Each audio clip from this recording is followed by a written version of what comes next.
হাজীগণ, আসসালামু আলাইকুম। আমি তারেক রহমান বলছিলাম। আজকে আমাদের যে হজ ফ্লাইটটি যাচ্ছে, এই হজ ফ্লাইটটিতে প্রথম হজ ফ্লাইট যাচ্ছে এই হজে, এবং আপনারা সেই ফ্লাইটে যাবেন। আজকে আমি আপনাদের সাথে দেখা করতে এসেছি, সেজন্য এই যে দেখা করার সুযোগ পেয়েছি, সেজন্য আমি আল্লাহর দরবারে শুকরিয়া আদায় করব। আপনারা প্রত্যেকেই আল্লাহর মেহমান। আমি দৃঢ়ভাবে বিশ্বাস করি আল্লাহর মেহমান যারা আপনারা আল্লাহর ঘরে যাওয়ার সুযোগ হয়েছে, আপনাদের তৌফিক হয়েছে, আপনারা যদি আল্লাহর দরবারে হাত তুলে কিছু চান, আল্লাহ ইনশাল্লাহ সেটি কবুল করবেন।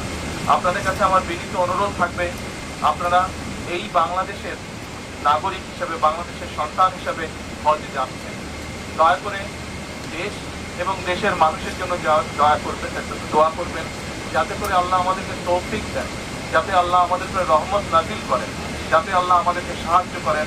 আমাদের সামনে যে সকল বিপদ আছে, আমরা দেশের সকল মানুষ একসাথে যাতে কাজ করে সেই বিপদ থেকে, সেই সমস্যা থেকে দেশকে বের করে আনতে পারি। দয়া করে আল্লাহ দরবারে হাত তুলে দোয়া করবেন, আমরা দেশের মানুষ সকলে যাতে শান্তিতে এই দেশে বাস করতে পারি। গ্রামীণফোন রোমিং মানে বিদেশেও আমাদের একই নম্বরে পাবে। মোবাইল ব্যালেন্স দিয়ে রোমিং চালু করে হজ সফরে কানেক্টেড থাকুন গ্রামীণফোন নম্বরে।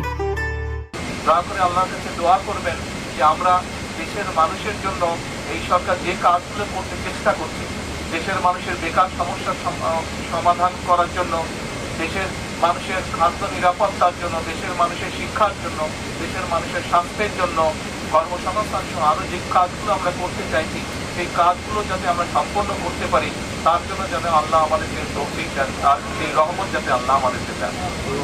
আর আপনারা হজে যাচ্ছেন, আমরা চেষ্টা করেছি সরকারের পক্ষ থেকে যদি কোনো ত্রুটি থাকে সেটিকে ঠিক করার জন্য। এই হজ ব্যবস্থা এই বছর যেটা হয়েছে, এটা অধিকাংশ কাজগুলোই আমরা সরকার গঠন করার আগেই সম্পূর্ণ মোটামুটিভাবে হয়ে গিয়েছিল।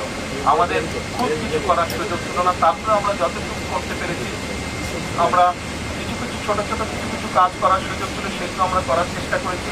তার মধ্যে একটু একটা বড় কাজ আছে, আমরা চেষ্টা করছি 12,000 টাকা পর্যন্ত টিকিটের যে ভ্যালুটা আছে, 12,000 টাকা পর্যন্ত আমরা কমানোর চেষ্টা করছি।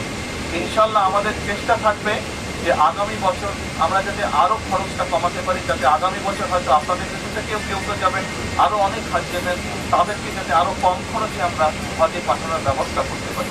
সেই তৌফিকও যাতে আল্লাহ আমাদেরকে দেন, সেই রহমতও যাতে দেন আল্লাহ, দয়া করে সেটির জন্য দোয়া করবেন। আপনাদের কাছে আমরা দোয়া চাইলাম দেশের জন্য, দেশের মানুষের জন্য। আমি নিজেও আমার জন্য দোয়া